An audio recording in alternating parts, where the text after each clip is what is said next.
Hi, welcome to the Success Seeds. Influence, Science and Practice is a renowned book written by Robert Cialdini, a prominent psychologist and marketing expert. The book is a must-read for anyone who wants to learn the art of persuasion and how to influence others effectively. In this book, we will discuss the 10 key lessons from the book Influence, Science and Practice. Lesson 1, Reciprocity. The principle of reciprocity is a fundamental principle of influence based on the idea that people are more likely to do something for you if you have done something for them. This principle can be applied in various situations, such as sales, marketing, and negotiations. For example, offering a free sample of a product can increase the likelihood of people buying it because they feel obliged to reciprocate the favor. Lesson 2, Commitment and Consistency. The principle of commitment and consistency is based on the idea that people are more likely to follow through on a commitment if they have made it publicly. This principle can be used to influence people to change their behavior, such as quitting smoking or exercising regularly.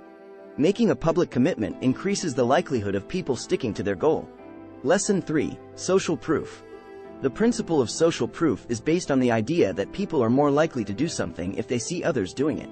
This principle can be applied to influence people to adopt new behaviors or beliefs.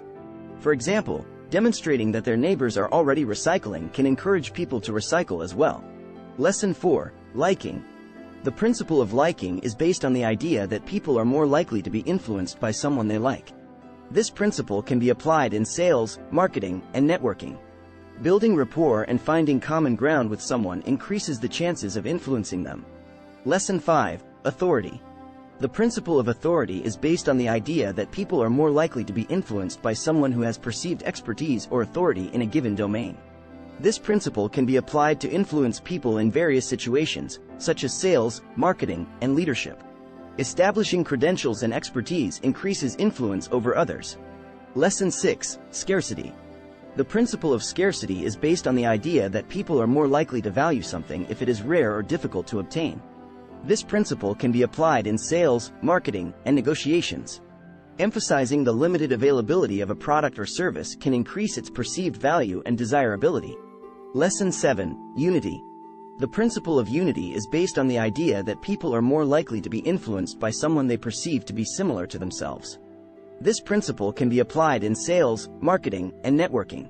Establishing common ground and highlighting shared values increases influence over others. Lesson 8, Contrast. The principle of contrast is based on the idea that people are more likely to perceive something as valuable or desirable if it is compared to something less valuable or desirable.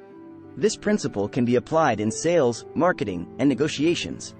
Contrasting the features or benefits of a product or service with those of a competitor can increase its perceived value. Lesson 9, Framing. The principle of framing is based on the idea that people are more likely to respond to a message if it is presented in a particular way. This principle can be applied in various situations, such as marketing, advertising, and politics. By framing a message in a positive or negative way, it can influence how people perceive it. Lesson 10, Persuasion. Persuasion, a revolutionary way to influence and persuade. The idea behind persuasion is that the moment immediately before a persuasive message is delivered can have a powerful impact on the effectiveness of that message. According to Cialdini, persuasion involves setting the stage for a message by priming the recipient to be more receptive to it. This can be done by directing the recipient's attention to certain aspects of their environment or by using certain words or phrases that trigger associations in the recipient's mind. For example, if a company wants to sell a luxury car, they might start a marketing campaign by placing ads in magazines that feature high-end watches, jewelry, and other luxury goods. By doing this, they are persuading the reader to associate the car with luxury and exclusivity before they even see an ad for the car itself. Cialdini argues that persuasion can be a powerful tool for marketers, salespeople, and anyone else who wants to influence others. By carefully selecting the context and language used before delivering a message, they can increase the likelihood that the message will be received positively and acted upon. However, it's important to note that persuasion is not a magic bullet.